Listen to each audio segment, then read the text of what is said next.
Electoral bonds, இந்த தேர்தல் பத்திரம், அதை பற்றி ஒரு பரபரப்பான ஒரு சர்ச்சை ஓடிட்டு இருக்கு.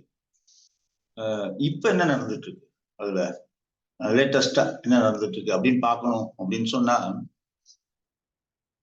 State bank of India, Bharat state வங்கி, அந்த உச்ச நீதிமன்றம் கொடுத்த அந்த தேதி, அந்த நேரம், அதற்கு உட்பட்டு விவரங்களை தேர்தல் ஆணையத்திட்ட ஒப்படைச்சிருக்காங்க அப்படிங்கிறது செய்தி. அதாவது மார்ச் 12ஆம் தேதி மாலைக்குள்ள அதை கொடுக்கணும் அப்படின்னு சொல்லியிருந்தாங்க.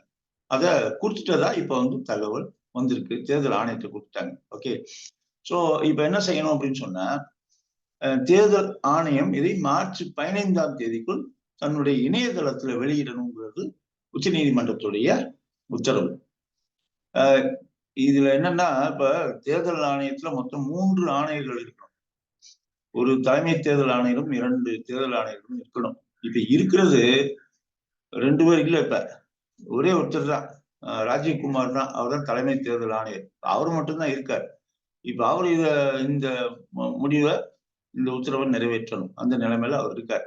ஓகே, இந்த எலக்டோரல் பாண்ட்ஸ் என்ன அப்படின்னா, 2018ஆம் வருஷம் ஜனவரி 2ஆம் தேதி இது அறிமுகப்படுத்துது. எதுக்குன்னா, பணமாக அரசியல் கட்சிகளுக்கு இந்த தேர்தல் நிதிய கொடுக்குறோங்க இல்லையா, அப்ப அதற்கு பதிலாக இந்த தேர்தல் பத்திரங்களை வங்கியிலிருந்து வாங்கி கொடுக்குற ஒரு ஏற்பாடை பண்ண. அப்ப இதை அறிமுகப்படுத்தும் போது அரசு சொன்னது என்ன அப்படின்னு சொன்னா, டிரான்ஸ்பரன்சி, வெளிப்படைத்தன்மை இருக்கும் அப்படிங்கறதுக்காக சொன்னாங்க. ஓகே, இந்த திட்டம் அறிமுகப்படுத்தப்பட்டிருந்து இதுவரைக்கும் 16,518 கோடி ரூபாய் பாண்டு இஷ்யூ பண்ணிருக்காங்க. 16,518 crore rupees வேல்யூ இருக்கக்கூடிய பாண்ட்ஸ் வந்து இஷ்யூ பண்ணியிருக்காங்க. இதுக்கு வந்து இப்ப கோர்ட்ல கேஸ்க்கு போறாங்க. இன்ஃபேக்ட் பாத்தீங்கன்னா, அதுல ஒரு அரசியல் கட்சியே கோர்ட்ல கேஸுக்கு போகுது, communist party of India, Marxist. அவங்க இந்த திட்டத்தை ஏத்துக்கல, இது சட்டவிரோதம் அப்படின்னு அந்த இதுக்கு எதிராக, சட்டத்துக்கு எதிராக அவங்களும் போறாங்க. இன்னொரு என்ஜிஓ அவங்களும் போறாங்க. இதுல உச்ச நீதிமன்றம் விசாரிச்சுட்டு இந்த போன பிப்ரவரி 15ஆம் தேதி ஒரு தீர்ப்பை சொல்லுது. என்ன அப்படின்னு சொன்னா, இந்த திட்டத்தையே ரத்து செய்யறோம் அப்படின்னு சொல்றாங்க. இது அரசியலமைப்பு சட்டத்துக்கு விரோதமானது, அன்கான்ஸ்டிடியூஷனல் அப்படின்னு அவங்க வந்து சொன்னாங்க. ஓகே, சொன்னது மட்டும் இல்லாம இதுவரைக்கும் யார் யார் கொடுத்திருக்காங்க, எந்த கட்சி கொடுத்திருக்காங்க, விவரங்களை வெளியிடணுங்கிற அந்த தீர்ப்பை அவங்க சொல்றாங்க. இந்த பாண்டை யாரு வாங்கலாம் அப்படின்னு சொன்னா, இந்திய குடிமகன், இல்ல ஒரு இந்திய நிறுவனம், ஓகே, இவங்க வாங்கலாம்.